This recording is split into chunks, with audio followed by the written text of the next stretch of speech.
On this week's episode of Damsels in the DMs. I mean, I like that people can learn from me, but I try not to be like, I am a ultimate source of information. I try to point towards other people because I'm like, I'm on my own journey right now and I'm sharing my feelings about my journey so that other people feel seen and other people feel heard. I am not an ultimate source of information. This message is intended as a reminder that we are not licensed professionals, not psychiatrists or psychologists.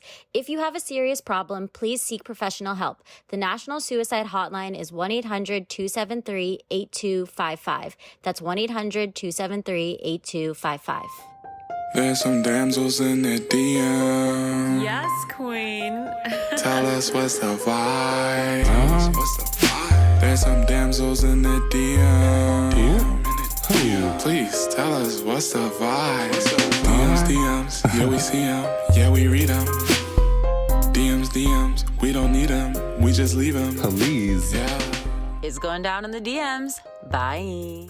I'm just going to start this recording. Well, Beth, thank you so much for coming on. Honestly, it's so great to have you here. Can you please tell the listeners a little bit about yourself, where you're from, when your love for comedy began, and a little bit about your journey in the industry? Ooh, yes. Oh my gosh. Thank you for having me. So I am originally from Milwaukee, Wisconsin.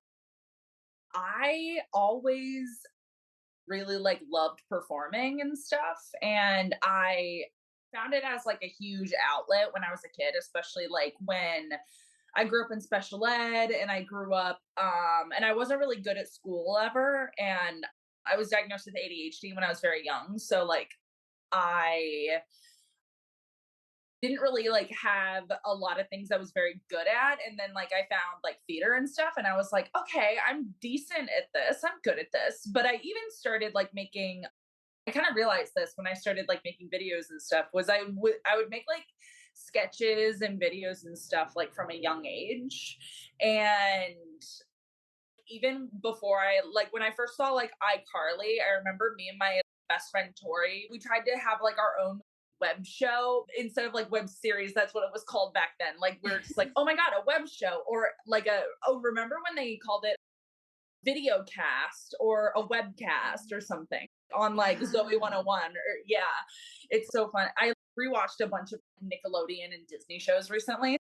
I was listening to that early 2000s language, like, oh my goodness. And then I moved to continue doing theater and stuff. I like went to school for theater in New York, and I kind of noticed that I was trying very, very hard to be like, I kind of like fell out of love with theater while I was in college, which I know is not what you're supposed to do. But I then kind of like moved to LA after I graduated, and I was kind of trying to figure out where I fit exactly. And I fell in love with comedy and stuff and did UCB. And I always really, really liked sketch comedy. I just never thought I was funny enough. And then I did improv and stuff like that. And I still, after doing that, thought I wasn't funny enough.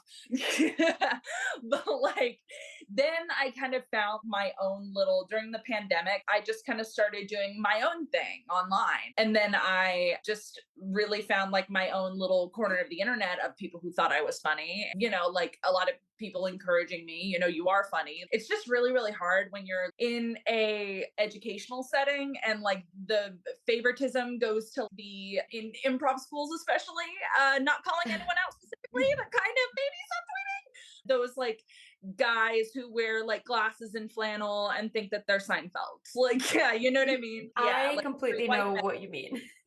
Oh my God.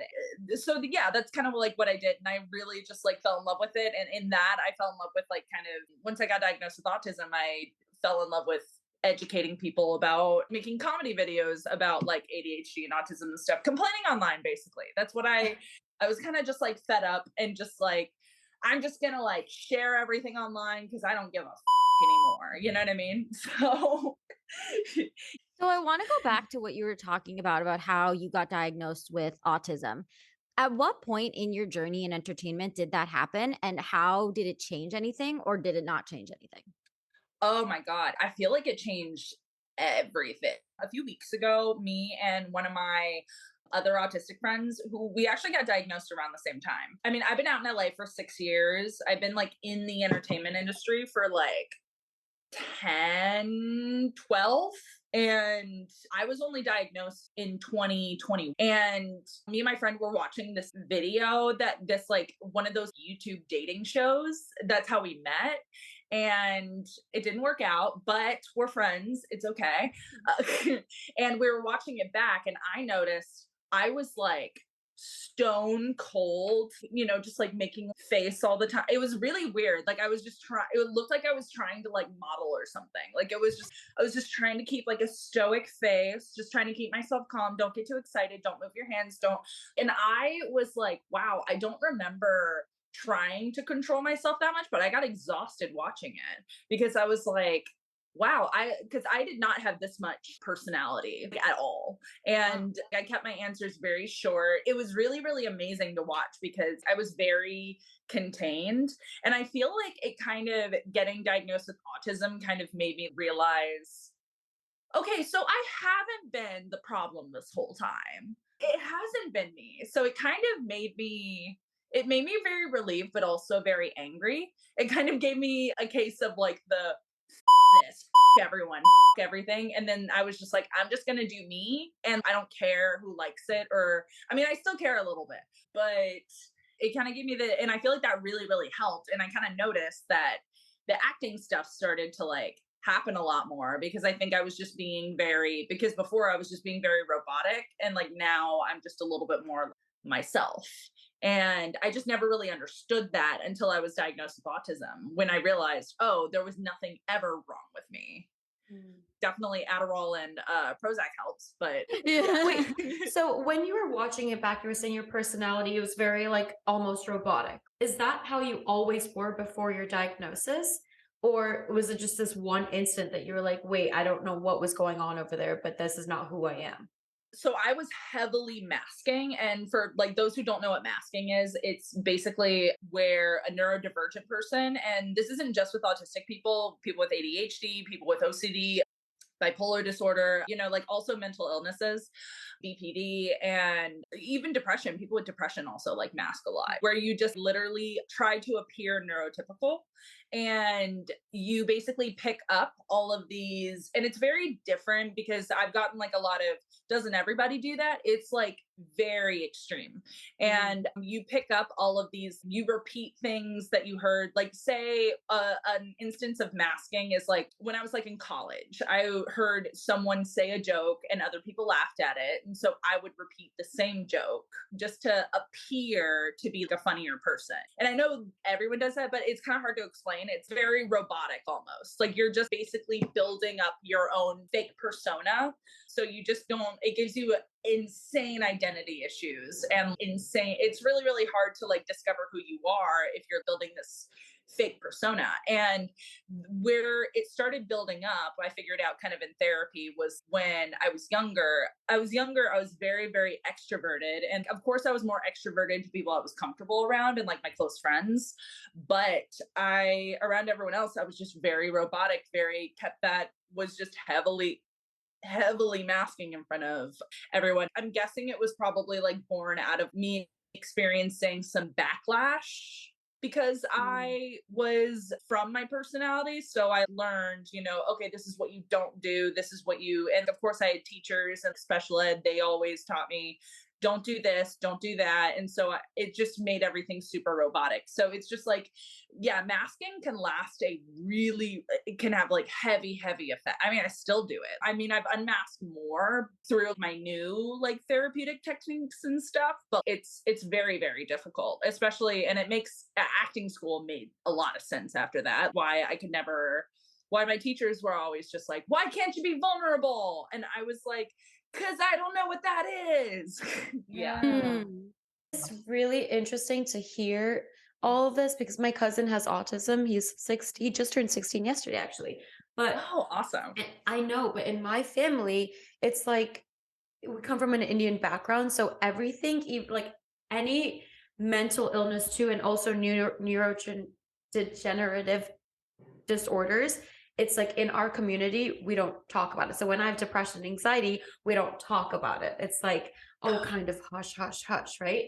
But we obviously knew that he's autistic, but we never talked about it as a family. Like, hey, this is how, like things are going to change for him, or he might not be having such a great time and all this stuff. So there wasn't any education around it. The only education that I did was in college and in high school when I was like, oh, I'm super interested in psychology. And like maybe I can learn a little bit about autism through my studies, but I've never actually gone out and talked to someone who also is on the spectrum.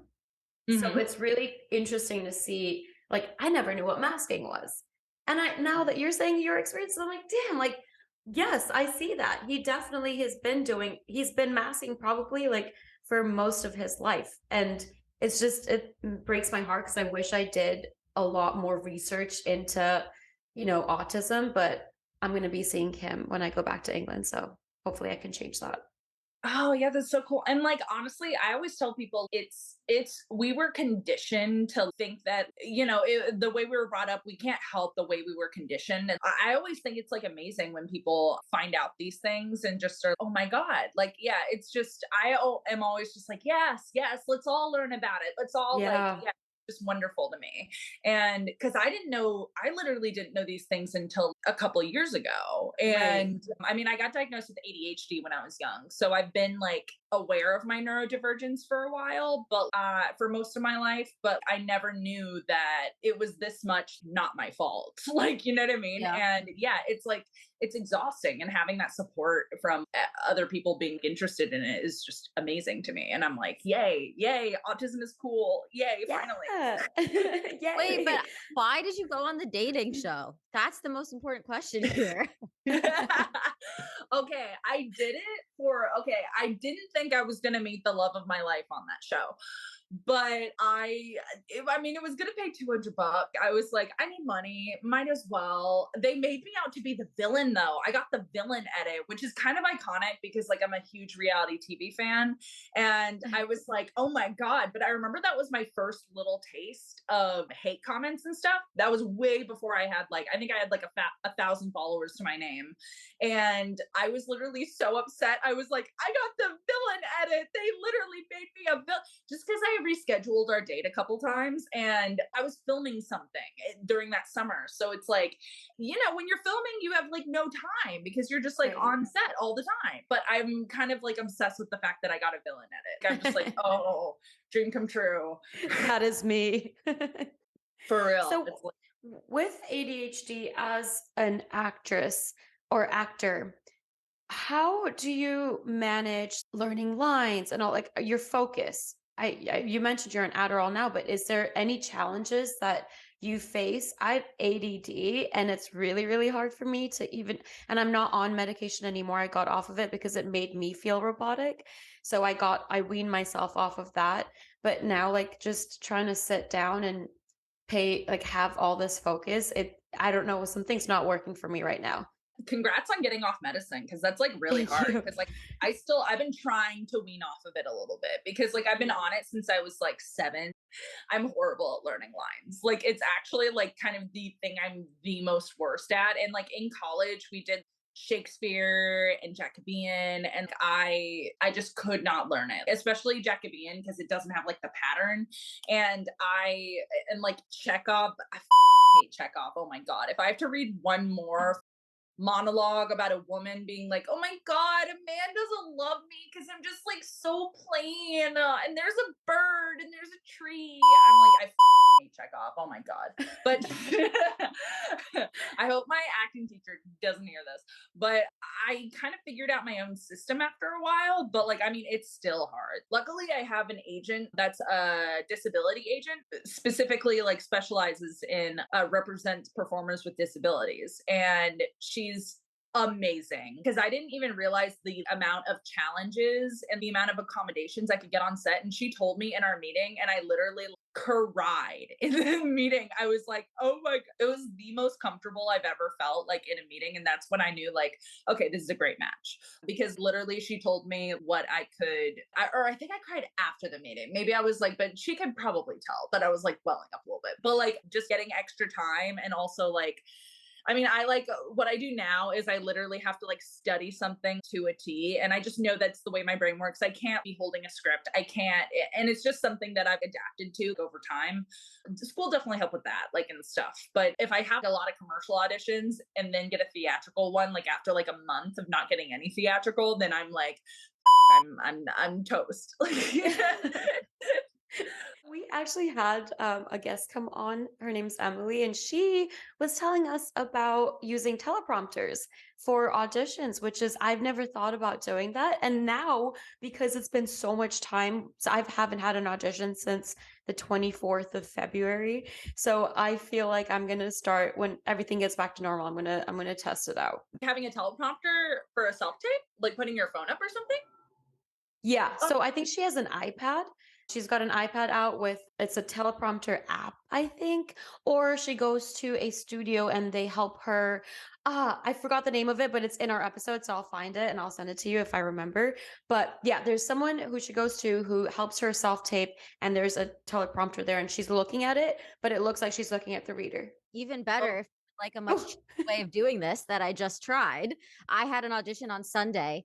I made my boyfriend go on a Zoom with me, had him share his screen of the script, and just had him put the line at the top so my eye line always stayed the same. that is genius. For Yes. real. Oh my God. I got to keep that smart. in mind. What was the audition? For the Seagull, I haven't done a play in so long, and Osh is inspiring me because she's about to go back to theater school. And I moved to New York in August, and I've decided that I should do a play while I'm here before I go back to LA. Yes. So anyway, I did the audition, but they're adapting it to make it modern day. And I know the director pretty well. So I was like, you know what? I think that this would be better if I recorded it in the subway. So I made my boyfriend and my dog come to the subway with me. We sat, like, I put a jacket down. I took these mics that we have for a red carpet that plug into a phone. I clipped it onto my dress, and then it was onto him so that you could hear the sound, and made my boyfriend like sit there with the phone so I could do the audition in the subway. What? Yeah, I You know. are committed. That is. Or I'm crazy. That's the question, you know. I mean, I'm crazy too. So I like think we all are. yeah, Yeah. no, we all chose this, like chose the entertainment industry. So that automatically makes us crazy. But Exactly. oh my God. So here's the thing. I love theater. I love watching theater. Chekhov. I just can't.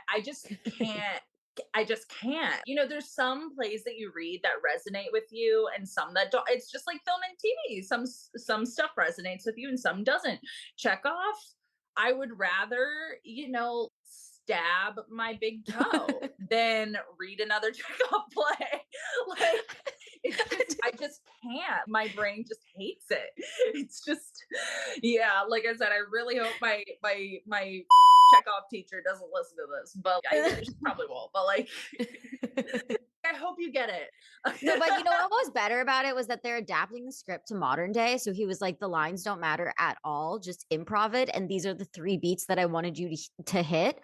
So I just read the sides that he sent, watched a video of the actual monologue, and then just took what I thought was behind the lines and improv from that. So, Oh, I love Interesting. that.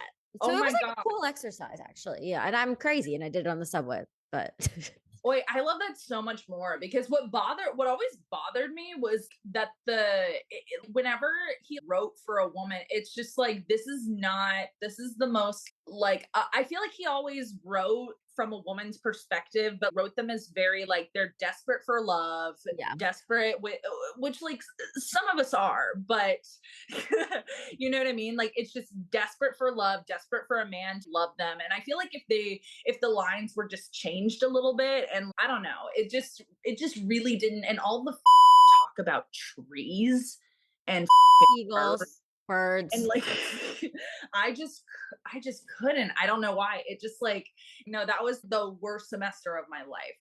It's my plan B dream, if I don't make anything of myself, is to marry a rich lady and be the first lesbian Real Housewife. Oh, sick. That is Flip sick. tables, scream at people, be Yes. like, you're a bitch. Like, My God. Yes. day drinking a lot. Oh yes, no, that is Okay. like, yes. You need to But do if that. listen, you are gonna make something of yourself, okay? Like you're gonna become successful, and your career is already you're doing great. But But if I you think don't, I think on the sidelines though, you should make that show, like produce yes, it, and then yes. have your guest appearances in there. Yes, no, actually one of my friends is like a autistic YouTuber, and we're talking about it, and we're just like it wants to produce reality TV, and I was like planting those seeds. I was like I need to be I don't know which franchise it would be. Maybe New York cuz they drink a lot and I want to drink a lot when I'm older. Yeah. I guess like I want to date drink a lot when I'm older, like have a little not like in a no, I'm not saying I want to be I aspire to be an alcoholic. I'm saying I want to just have a mimosa during the day. I just want to like this girl is my cat's birthday party. Like she brought the wrong, she brought someone I don't like. You know what I mean? I just want to be like, it's just, but of course, obviously very fake. You know what I mean? I'm putting this on for the you know what I mean? Yeah, Why But yeah, like, not start now? I feel like maybe this should be a YouTube series now. oh, like a gay Real Housewives? Yeah, like yeah. I feel like you should start filming this. I don't know if you But heard. wait, I no, might. no, but Beth needs to marry a rich lady first. Yes, I do.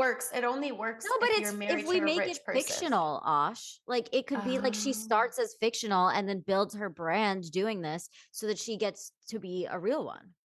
And you attract, Flip the brand you on its attract what head. you put out.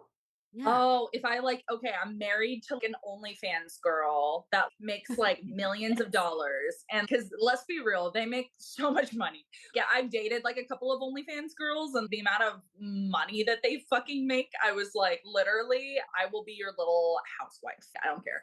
Oh my God, that's a really great idea. You need to do Okay, it. I'm really considering this because here's the thing. I like love reality TV so much. I know I'm built for it, but it really, really sucks that reality TV is kind of a pigeonhole in our industry. Like if you do Oh, it, yeah. then that's the Yeah. only thing you can do. You know what I mean? Yeah. But like if it was like fictional, you know what I mean? If it was like a spoof or like mock almost, that's very, very different. Yeah. Like I wish I could do both in the future. You know what I mean? I wish I I could do think you reality. can. I think I this is just the beginning.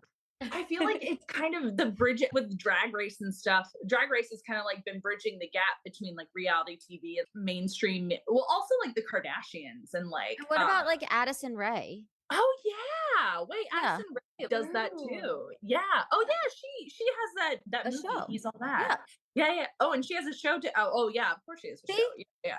But and when And you have she's like friends with the Kardashians. on So TikTok. win, win, win, win, win.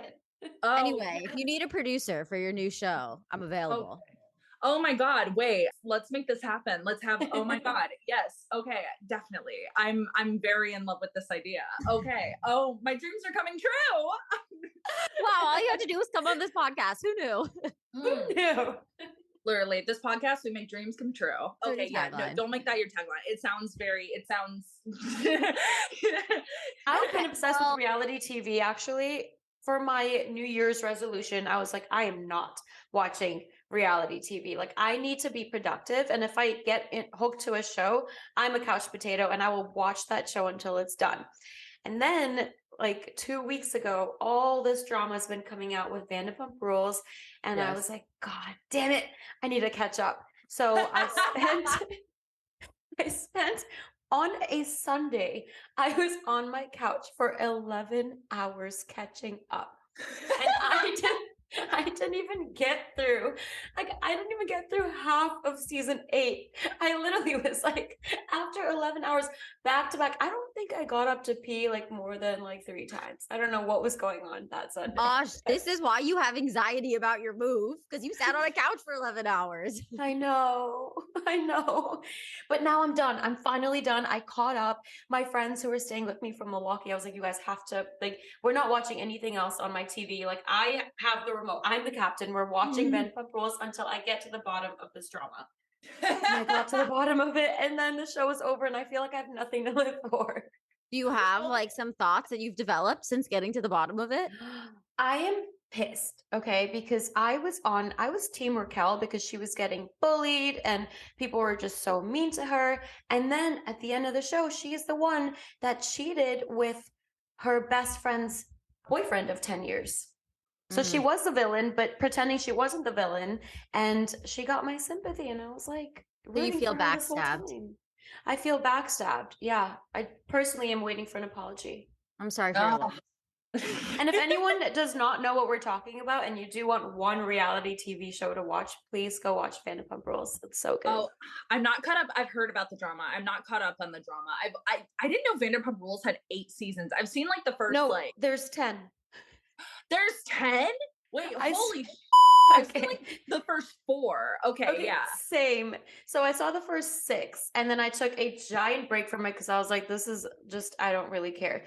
And then 2 weeks ago, I started from 7 and caught up 7, 8, 9, 10. Oh, okay, yeah, because I've watched videos on the drama, so I like kind of Yeah. loosely know what it's about. It's kind of like with the Kardashians. I am very aware of the problems with the Kardashians, and I want to say I do not entirely like them, like as a unit, because the stuff I've heard is pretty shady. But God, I was obsessed with the show. Oh my God. Like, no, I stopped watching once they got very aware of their image. Once they got less messy, I kind of stopped watching. But during Christmas break, I was here and I like didn't really have anyone to hang out with. So I was just kind of like by myself. So what I did was I went on to Hulu and I saw their new show and I was like, God. And I got through all of those seasons in a day and then I rewatched it. And then I ended up starting from the beginning of Keeping Up with the Kardashians and I had a good time. That show was so Wow. good. It was the shit that they said and did, you just can't write that. It's just so like, it's mind How is but the new one on Hulu? it's honestly, you can obviously tell it's them trying to. I also wanted to watch it because of all the drama that was happening. I wanted to see the story behind it exactly with like William Vanderpump Rules. It's very, I mean, I enjoyed watching it, but like the Kardashians are also like, they may, laundering money through a fake church or whatever, but they're very good at making TV. They are really, really good at making TV. And you could definitely tell they were trying to cover their asses a lot, but like, I love seeing that. I love seeing them trying to, desperately cover their asses. Yeah.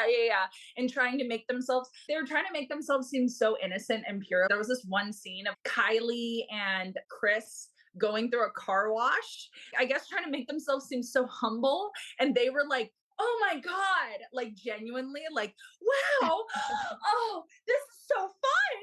Oh, wow. They were like, oh my God, we should do that again. It's like a roller coaster. And I was like, oh my God. I love the car wash though. I don't even hate it. I can't even be mad at them. I'm scared of the car wash.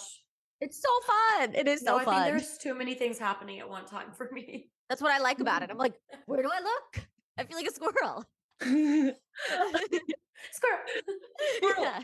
Oh, I don't drive, so I can't go through a car wash. But if I ever do drive, I definitely will give it a go. I'll take you. We can go through the car wash. Oh my God. Oh my And we'll God. talk about your script We'll talk about for our the new reality show. show. Oh, hell yeah. That's where the meeting occurs in a Just car gonna wash. keep going back and around the car wash. We'll go around the car wash and we'll like. You put That sounds like so I can still take notes. Oh my God, that sounds so fun. I am in. I am all in. That's like my favorite thing. Doing a mundane everyday task and talking about scripts is my favorite thing. I can rewatch a show and it's not that I'm obsessed with it. It's familiar and it's comfortable and it's background noise. And I can be doing something else with something in the background that I've seen a million times. But I have that. And I know everyone has a show like that, but I have that with like a lot of shows. Yeah, I have like a repeating cycle of shows that, right now it's Drag Race. I've seen every season of Drag Race like a million times, and All Stars and Canada and UK. And yeah, I love drag queens quite a lot. I've started to watch the shows that spiraled off of Drag Race, or that spiraled. No, spiraling is what I do. Spinning off is what shows do. A spinoff, yes. Yes. spin-offs, and I've been in a period of time where I've been making content really hard. And of course Pride Month is like right now, and it's lifting up my spirits a little bit. But yeah, like I go through like periods of time where I'm just very, very burnt out and very uninspired. I'm curious, since you were diagnosed as autistic, and this is a hard question, but do you feel like you've developed a sense of responsibility to other creatives who are like looking at you and seeing you and they're like, I want to do what she's doing. She's autistic and she's still able to do that. Like, how has that formed, if it has, since you were diagnosed? Oh my God, yeah. When I was 7 and I was diagnosed with severe ADHD. And they wanted to diagnose me with autism, they had to do like further testing, but it was like my, I don't know if I should say this, but okay. But I was not able to because of a parent thing, you know what I mean? Which really, really sucks. Well, also, I understand why, because, my mom really didn't want me to be the autistic kid in class because, that like has such a negative, especially in the early 2000s, there were such scary stories out. Like, so I understand from that perspective, but it was pretty fucked up. So when I was being like raised, I was kind of raised to be like, just you're just as good as everyone else, just hide it, you can do anything that everyone else do, you have to work 10 times harder than everyone else. So I definitely feel like I've had to, honestly, because I've been on my own journey, and of course the shit I said online a year ago is probably different than how I feel now. And I try not to be very, that's why I try not to be super educational. I mean, I like that people can learn from me, but I try not to be like, I am a ultimate source of information. I try to point towards other people because I'm like, I'm on my own journey right now, and I'm sharing my feelings about my journey so that other people feel seen and other people feel heard. I am not an ultimate source of information because also I'm a comedian. A comedian is unless you're like Trevor Noah or something, you know what I mean? I am not a good source of information. I make jokes a lot of the time. And also, my audience is a lot of the time is autistic people, and I'm autistic. I know this. Sometimes we take jokes very literally. And yeah, so I try really, really hard. And I don't know if I accomplish this, but like just so that people don't take me like too seriously, and I want them to learn from me. I want them to feel inspired by me. It's a huge responsibility because I kind of felt the weight of that responsibility the first time someone messaged me and said, the first time I ever talked about the suicide rate for autistic people, which is very, very high, specifically for undiagnosed autistic people who go their whole lives, thinking that there's something wrong with them. And then they get to a point where they just can't take it anymore. And the first time someone messaged me and said, I was feeling very, very suicidal. And then you said the suicide rate. And I all of a sudden just felt really angry and was like, I'm not going to be part of that statistic. And I was like, I potentially just saved someone's life simply by ranting online. And that's amazing to me. It's just, and I don't consider myself a hero because that's sad that people don't know this. You know what I mean? It's just really, really sad. And it's really, really, because once I heard the suicide rate, like it's really unbelievable when you hear it. Because like undiagnosed autistic people have like a life expectancy of like 36. It's like very young. I know it's insanely young. And a lot of the times it's because of suicide. There is a huge drowning part of it that makes it very young. But also when I heard it sometimes you hear those and you can't believe it. Like right away, I was like, no, yeah, I get it. And that was really sad to me how believable it was. So yeah, just went in a very dark direction. But that's kind of when I feel the responsibility, that's what I think about. And I'm just like, okay, I have someone's life in my hands potentially. It's kind of like, I don't want to come across as like a therapist or like a educational person because I know I have that responsibility. And I want to make sure that I'm like just caring about each person. You know what I mean? Yeah. Yeah. No, I had chills as you were saying that. And I totally Seriously. relate because I was also tested a lot as a kid because I have really horrible handwriting. And Osh makes fun of me for this all the time, actually. But my mom has dyslexia. So she thought that I was also dyslexic. So I was getting tested. I was getting tested. And when you're talking about that period in the early 2000s, it was like very embarrassing to be kept like extra time or being one of the people that needed extra time to take the SAT. And because my handwriting was so bad, they wanted to give me a computer to take all my notes on a computer. And this was when nobody had been taking notes on a computer. So I absolutely refused to use the computer because I didn't want to be the only kid using the computer in the class. But it like got so bad to the point that my teachers couldn't read anything that I was writing, that it was like affecting whether I was going to get into colleges or not. I was getting really low grades in one of my classes because they could not read like what I was writing in an equation. Um, and it was like a cognitive disability, but because it wasn't like a common disability that people have, I see numbers differently, and when I go to write them down, it looks differently than other people do it. So people always just thought that, oh, like she has bad handwriting, it's not a big deal, but they never were able to really, because it's not like a diagnosable thing, it's not something you can take medication for. It's just that I don't view words the same way other people do. Dude, I feel bad now. No, it's What fine. It's the fine. hell? I'm just saying that, like, that time period when you're young, you so badly want to fit in with everybody else that even when Yeah. it's like deeply affecting you and deeply affecting how you're doing in school and how you're performing, at least I was so pushing against that because I wanted to be like everyone else. Now, I so relate to that. Oh my God. I was in different classes than all of my friends. And I'm so sorry that that happened. I've never heard of that. Is it dyscalculia or? It's Oh, so oddly specific. And the thing with it is that I didn't actually need the extra time because it's not taking me longer to do something. It's just that like the way that I'm writing it isn't the way I don't hold the pencil right. Like I don't do any of the proper things that you're supposed to be doing when you see something and then you go to put it down. But I like Mm, want it to be normal, so I God. pushed against it so heavily. Yeah. That's like, that's that's wild to me. It's just like, it's so unfair because it's something that you literally can't control and yet you're getting like penalized for it. it It's sucks that there's just, no answers to what it is. After all these tests and everything, it's like, well, we can't tell you what it is, but it's just like, you know. Yeah. I spent so much time with an SAT tutor because I would score really heavily in some things and then like crazy low in other categories because there just wasn't a right accommodation for what I have. even with autism and ADHD, the diagnostic criteria was very, very different. When I was a kid, you couldn't get diagnosed with autism and ADHD at the same time. I mean, back in like 2002, the diagnostic criteria was heavily based in testing on the test groups were white, cis men and boys. You know what I mean? So it wasn't very fair because autism and those assigned female at birth are very, very different because of the way we're brought up socially.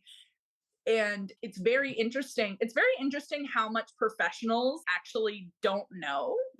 You know what I mean? Like, obviously, you know yourself way better than obviously professionals, they know some things. Like, I'm not saying mental health professionals don't know anything. Like, I see a therapist, I see a psychiatrist, a psychologist, but ultimately you know yourself a lot better and you need to find someone that knows that. Mental health professionals and teachers and stuff, the ones that have faith in you and stuff, that those are the ones that really like helped me and that know that you're trying your best and that know that this isn't your fault.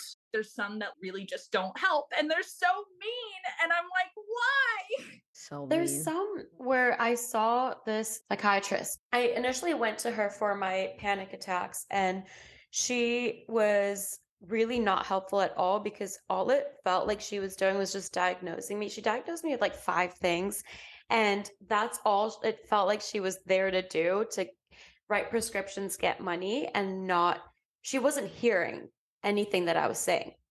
And she'd keep writing her notes, keep writing her notes, keep writing her notes. And the next time that I would go see her, she would ask me the same questions, but not in the way like, hey, you said this last time. Can you tell me more about it? It was the exact same question. So I was like, you just spent an hour writing everything that I told you. Why are you not consulting your notes? Now it just feels like you're not hearing me and you're just writing things down so that you could be like, okay, this disorder, this disorder, this disorder, and then like write prescriptions for it. So after that, I don't know, my belief in the system It's just like, I don't know if this is a money-making thing or what, but I'm now doing a, health and wellness course to kind of figure it out on my own rather than just rely on these people that maybe not all of them are like that, but for that was my one and only experience, and I was like, "No, I'm done."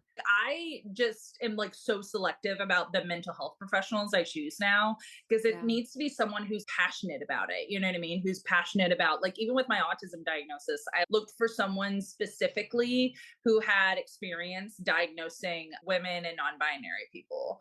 Because, and my key thing was non binary people because the person I'm looking for, they know there's a difference. They're with it, like Yeah. they're not like led by their, what's it called when someone's like ego. Yes. Mm. Ego. Hmm. So, with everything that you've been doing, do you have things that you need to do every day that allow you to be like top of your game at the best place in pursuing everything that you're pursuing, like a morning routine or healthy habits? Ooh, I've been working on those. Mhm. They change a lot. I know that when I go on set, it's a completely different experience than when I'm filming a video. You know what I mean? Because beforehand, sets were a very, very awful environment for me. I liked, acting and like being on camera and stuff and like being and I like doing that, but being on set was just very, very difficult for me because I can't really tell because directors are like, they just want to get the product done and they have a lot of people. So it might come across as if they're like mad at you, but it's not really. They just are stressed and need to get everything done. But of course, I don't know how to read people's facial expressions or people's tone very well. So if someone's on a God mic giving me directions, I remember I was doing this stunt and this was around the time I was first diagnosed with autism. I think I was diagnosed like a month beforehand. And I was on set for this commercial and I was doing a stunt. And this set was really, really amazing. It was. I just didn't have all the tools within myself at the time. Everyone was really cool. I even wrote everyone on the crew and the ad agency and the production I wrote them all like thank you cards because it was like my first time being on set since I was diagnosed with autism and I was like this meant the world to me, like, you know what I mean? And I didn't know how to ask. I literally was doing the stunt and I probably had the least complicated stunt of the day.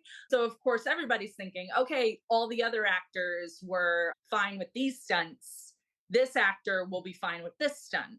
And I, of course, was nearly in tears because there was this scraping metal sound and like behind me, and the director was on the God mic, and I didn't know how to, like, my brain can't connect. I need to see. I usually need to see someone to show me what to do rather than tell me what to do because verbal instructions are very, very hard for me. And this was my problem in school too. They thought I didn't care because I couldn't take the directions very well because they wouldn't show me, they would tell me. And I tried very, very hard, but it just doesn't connect. And then I would start to like cry in the middle of the scene. And then they would just be like, oh yeah, the question was, do you have a morning routine? Okay, yes.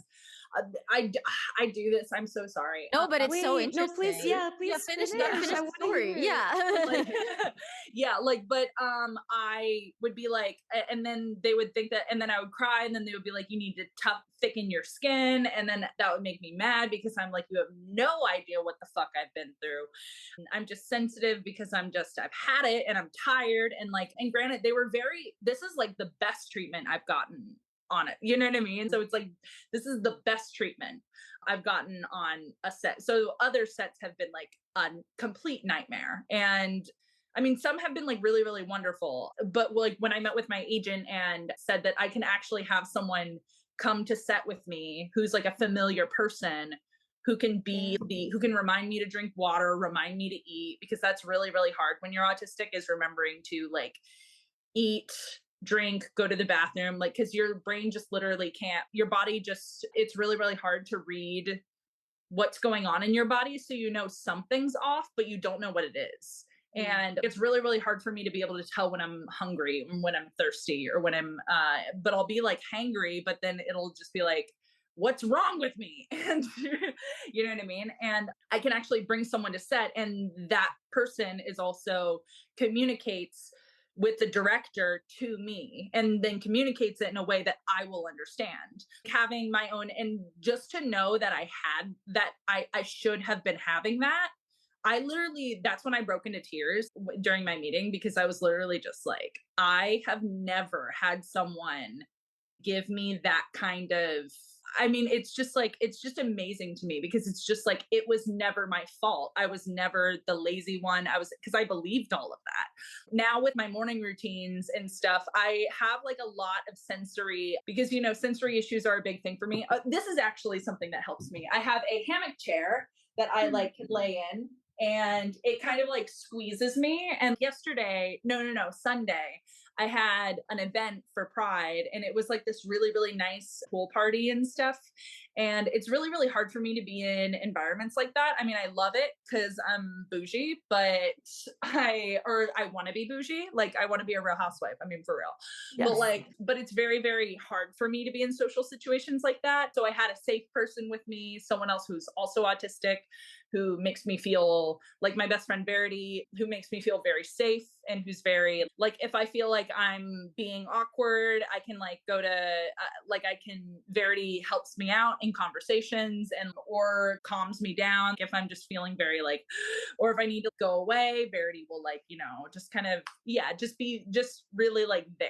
And I have little fidget toys. I play with my jewelry a lot, and I give myself a very slow morning. If I have to be, I'm not the type of person where I can like wake up, say I have something at like this, for example. I woke up at 7 because I could have woken up at like 9, but I woke up at like 7 because I know I need at least like 3 hours to wake up. I need to have a slow morning, because if I'm rushed, it just stresses me out.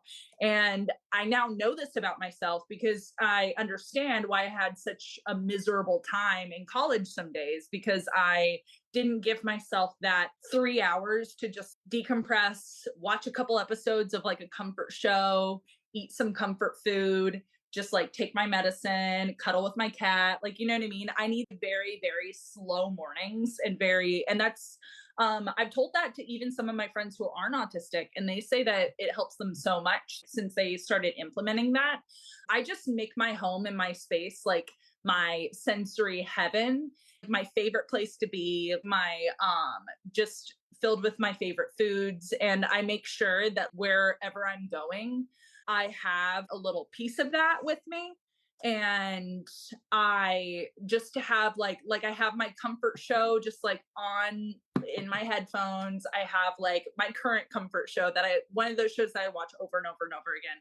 And like my fidget toys, my earplugs, just like, it's just about whatever I find comfortable. I don't judge myself for doing things differently anymore. I'm like, it's okay that I have this part of my life that's very different than what everyone else does. This is what makes me happy. This is what helps me. And it's made me just a happier person. It's okay that I drink like 6 cups of tea in the morning. It's fine. Yeah. Like I love that you found what works for you, because everyone is unique. Everyone's individual, bio-individual. Like, I really love that you found a couple things that work for you. Moving into our DM questions, please can you tell us the funniest, wildest, intriguing, inspirational DM you have ever received? Oh, oh my God. Wait, let me think. I mean, you did save someone's life. Like when you were saying that, Yeah. I I was was like, oh, like, that's a oh, good. Oh yeah. Honestly, that was because that was the like, because at that point I had just made like a couple of videos about neurodivergence. Like, it was just like maybe like 3 or 4. And then I got that DM, and I was like, I need to do this more. I need to talk about this more. I need to implement this more in my life. I should stop hiding it, because it was always something that I hid. And the fact that like, I mean, all of the messages that I get from people being like, me too. This is what I do. Just hearing everyone that I wasn't alone, because I felt very alone for the longest time. Like, I had this big secret, like I was secretly a lizard person or something, which would be kind of cool, but like, no. I think that'd be dope. Yeah, hell yeah. Just feeling that I like wasn't alone. Each one. I mean, I try not to read my DMs anymore because it's just like it's very overwhelming. But I read them sometimes, but like it's just there's so many that I like there's so many. I just but like yeah, it You can just read be mine. very oh yes. You It can read just mine. be That was nice. oh yes, yeah, yeah, Yeah. yeah. I try not to read too many. You know what I mean? I won't go down and like scroll and like read all of them. Like Oh yeah, yeah. but I try to read as many as I can. It really, really helps me and motivates me to know that like I'm helping other people and helping people feel seen because I really needed that. Like honestly, I really, really did. And also, I got a DM from someone I did theater with way back in the day in Wisconsin. He was just like, "Oh, congrats on everything. Like I love your content. Also, I just saw that Emrata your photo." And I was like, "What?" And, and then I looked and Emrata, I mean, she probably has someone liking photos for her, but like No, she liked your photo. no, Yeah. she like I'm holding on to that because literally my friend was just like, you do realize that like it probably was like someone running her account. And I was like, don't take Yeah. this away from me. And Rada I liked my photo. She's in love with me. Yes. Well, yes, probably. I don't think she, you know what, for that, I 1,000% believe that it was her who liked your photo. I agree. I agree. Cause like that's such a minor thing to like liking someone's picture. Like Yeah. she's not gonna have somebody like going through. That seems Right. I think responding to DMs, yeah, it's probably someone else, but liking someone's photo is not someone else who's doing Yeah, that work I for agree. you. Yeah. Yeah. It So was the greatest wow. gift. How I was cool. like, Emrata, oh my God, she's so hot. Maybe she can be your wife on our show. Shut up. Shut up. No, I know she's like partnered and like pregnant, right? Or is she like But For our fictional show, I think we could have her on there. wait, fictional? Yeah, she doesn't even because when do you ever see their husbands? Never. never. Oh yeah, never. I mean, on Beverly Hills sometimes, but like also Ken is always there. yeah, he's always there. Ken is always there. No, yeah. like okay, yeah, we'll go to the car wash. We'll talk about this. And Rada will be my wife. I will be the Yes. villain. I will be like, that's my child. Like, Yeah. Oh, yes. the Well, drama and we'll that we can record a create. podcast when we're doing this whole thing, so that everyone can hear what happens. And you know, Emrata has her own podcast too, which is a very like True, if you'd like. wellness forward podcast. She does. And here we are causing drama. You are causing conflict. I can't even conceptualize like what her voice sounds like. You know what I mean? I've only seen pictures of her, but I haven't heard a lot from her. You know what I mean? So maybe Agreed. maybe I should listen to Emrata's voice before I decide to be her wife. Yeah. Yeah. Because maybe her voice is like really weird. Oh no, I didn't mean it like that. I'm like, I should get to know her more. Like Oh, you're like, I don't want to spend the rest of my life with someone who has a very weird voice. She lives in I West didn't mean to- Village. People What? see her. Yes. Yeah, my friends have seen her walking like with Oh. her little stroller. So I'll tell them to stop her next time and be like, "Hey, my friends, they have a pitching idea for you." Yeah. We don't have that much money to offer you, but But it'll be really good. it's gonna be worth your time. Yeah. It'll be so good. Oh my God. Like, yeah, I'm very in love with that. But I did not mean I think she has a weird voice. Oh no, even if she did have a weird voice, like I wouldn't care. I mean, like I have a weird voice. I'm from Milwaukee and my parents are Southern. I have a combination of two of the worst accents in America. Okay, hold on. Yeah. I actually really like the Southern accent, like Matthew McConaughey's accent. Obsessed. Oh yeah. Oh, Southern accents are so. Oh, I've been watching. Have you seen Dancing Queen on Netflix? No.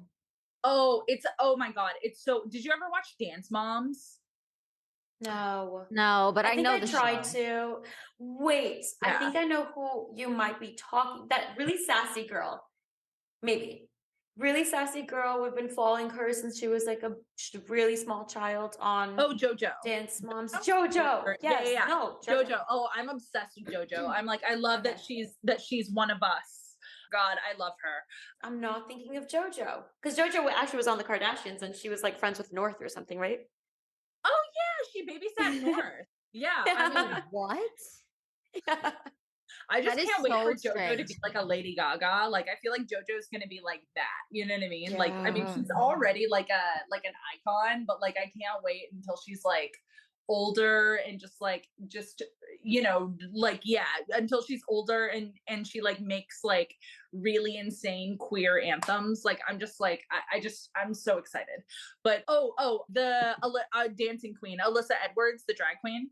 Yeah, so basically it's dance moms. So Alyssa Edwards was a very very famous drag queen on Drag Race, and she's been owning and like running a dance studio in Texas for like years and years, even before Drag Race. And like she still does it. And like even though she's like touring the world and stuff, she still like teaches at the dance studio. And this show only has one season. I wish it has more because it's like Dance Moms, which Dance Moms are the most insane moms of like any sport.